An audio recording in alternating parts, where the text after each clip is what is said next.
জুলাই আন্দোলনে যারা আহত হয়েছিলেন তারা আসলে তাদের বেশ কয়েকটি দাবি নিয়ে এই মুহূর্তে সচিবালয়ের যে 5 নম্বর গেট, সেই 5 নম্বর গেটের সামনে কিন্তু অবস্থান করছেন। এবং তাদের দাবিগুলোর কথা যদি আমি একটু বলি, তাহলে যারা আসলে মূলত এই আন্দোলনে যারা কর্মক্ষম হয়ে গেছেন, যারা আসলে কাজ করতে পারেন না, তাদের এই ক্যাটাগরিতে রাখার কথা বলা হয়েছে। এবং সেখানে আসলে প্রতি মাসে তাদেরকে 20,000 টাকা করে চাঁদা, এবং পাশাপাশি আসলে তাদের পরিবারের যে সদস্যরা রয়েছে তাদের মধ্যে যে কোনো একজনকে আধা সরকারি অথবা সরকারি চাকরির ব্যবস্থা করতে হবে, এবং তাদেরকে প্রতি মাসে 20,000 টাকা করে ভাতা দিতে হবে। এবং এবং যে বি ক্যাটাগরিটি রয়েছে, সেই বি ক্যাটাগরিতে মূলত যারা আসলে চিকিৎসার পর আসলে সুস্থ হয়ে গেছেন, যারা সুস্থ হয়েছেন, সেই তাদের জন্য আসলে মূলত প্রতি মাসে 15,000 টাকা করে তাদের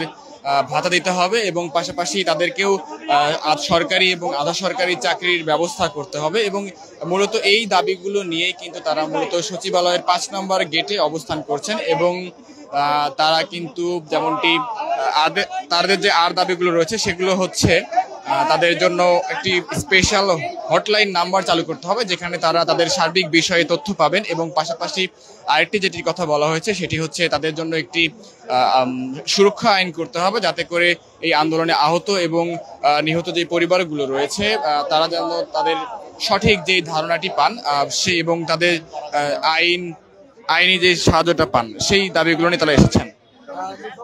রংপুরের নীলফামারীতে আবু সাইদ ভাইয়ের আগের পেশেন্ট আমি কারমাইকেল কলেজেই পড়ি।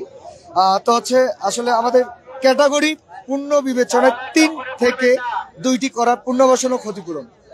ক্যাটাগরি এ, কর্মে অক্ষম যারা, যেসব আহত যোদ্ধা স্থায়ীভাবে কর্মক্ষমতা হারিয়েছেন, যেমন পঙ্গুত্ব, চোখ হারানো, বাহ্যিক ও অভ্যন্তরীণভাবে গুরুতর আহত, তাদের জন্য তারা মাসিক ভাতা এবং এককালীন অনুদান, যে পূর্বের সিদ্ধান্ত পরিবর্তন করে এককালীন ভাতা বৃদ্ধি করতে হবে, কর্মসংস্থান করতে হবে, পরিবারের দায়িত্বশীল ব্যক্তিকে সরকারি বা আধা সরকারি পর্যায়ে প্রশিক্ষণ ও কর্মসংস্থানের ব্যবস্থা করতে হবে।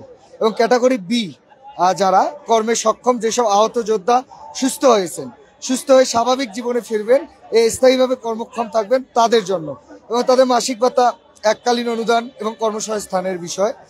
মাসিক ভাতা তাদের 15,000 টাকা, এবং এককালীন অনুদান, যেটা পূর্বের সিদ্ধান্ত পরিবর্তন করে এককালীন ভাতা বৃদ্ধি করতে হবে, কর্মসংস্থান বৃদ্ধি এবং সরকারি ও আধা সরকারি কর্মসংস্থানের ব্যবস্থা করতে হবে।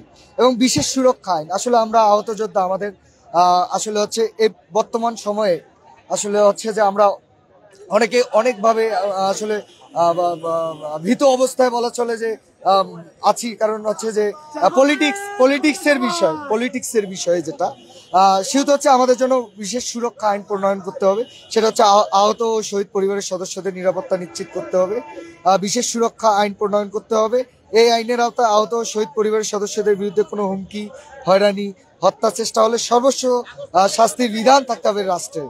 এবং এমার্জেন্সি, যেটা হচ্ছে আমরা যদি কোথাও কোনো প্রকার হচ্ছে যে হুটহাট করে যদি কোনো ধরনের আমরা বিপদের সম্মুখীন হই পলিটিক্স ভাবে, রাষ্ট্রীয়ভাবে, সেটা হচ্ছে আমাদের হটলাইন চালু করতে হবে।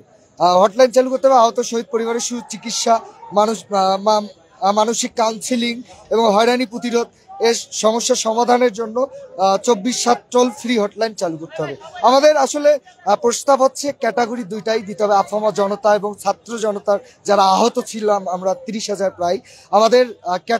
আমাদের দাবি হচ্ছে ক্যাটাগরি 2টা করতে হবে, এ এবং হচ্ছে বি ক্যাটাগরি। এ ক্যাটাগরি হচ্ছে কর্মে যারা অক্ষম, যে ভাইয়েরা, আমাদের বোনেরা, যে মায়েরা, বাবারা, এই হচ্ছে জুলাই গণ অভ্যুত্থানে যাদের হচ্ছে যে 2টি হাত, পা, চোখ এগুলো অক্ষম হয়ে গিয়েছে, তাদেরকে এ ক্যাটাগরিতে রাখো। আমাদের কোনো ধরনের কোনো দাবি সভা নাই। প্রতিনিধি টিমের মধ্যে আমাদের 6 জন ভাইরা গেছেন। তারা আশা করি তারা আমাদের জন্য, তারা হচ্ছে যে মুক্তিযুদ্ধ মন্ত্রণালয়ে মুক্তিযোদ্ধা সম্মানিত হচ্ছে উপদেষ্টার সঙ্গে দেখা করতে গিয়েছেন।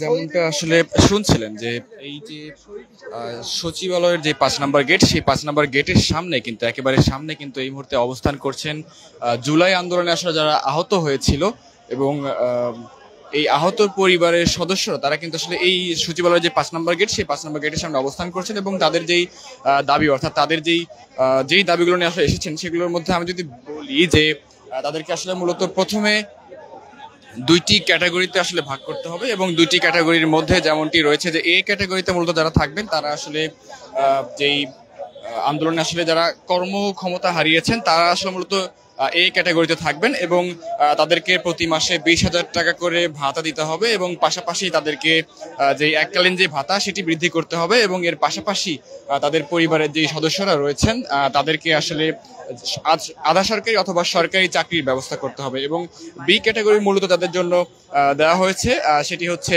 এই যারা আসলে সুস্থ হয়েছেন এবং সুস্থ হয়ে বাড়িতে ফিরেছেন তাদের জন্য আসলে মাসিক ভাতা 15,000 টাকা করে করতে হবে এবং পাশাপাশি যে এককালীন যে ভাতা রয়েছে সেটি বৃদ্ধি করতে হবে এবং এর পাশাপাশি তাদের জন্য যেই আধা সরকারি এবং সরকারি চাকরির ব্যবস্থা করতে হবে এবং এই দাবিগুলো নিয়ে কিন্তু মূলত সচিবালয়ের যে 5 নম্বর গেট, সেই 5 নম্বর গেটের সামনে অবস্থান করছেন জুলাই আন্দোলনে আহত পরিবার এবং পরিবারের সদস্যরা। দর্শক, ডেইলি সানের সঙ্গে আপনাদের সঙ্গে যুক্ত ছিলাম আমরা।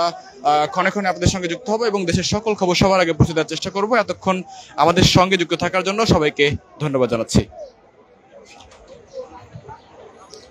আরেকটি বিষয় যদি জানিয়ে রাখি যে মূলত মুক্তিযুদ্ধ মন্ত্রণালয়ের যে উপদেষ্টা রয়েছেন তার সঙ্গে কিন্তু দেখা করার জন্য এই শহীদ পরিবারের সদস্যদের পক্ষ থেকে 5 জনের একটি টিম কিন্তু গিয়েছে এবং কিছুক্ষণের মধ্যে হয়তো তারা ফিরে আসবেন এবং তারা ফিরে আসলে হয়তো আমরা পরবর্তী তাদের যেই পদক্ষেপ সেটি আমরা জানাতে পারবো। এতক্ষণ আমাদের সঙ্গে থাকার জন্য সবাইকে ধন্যবাদ জানাচ্ছি।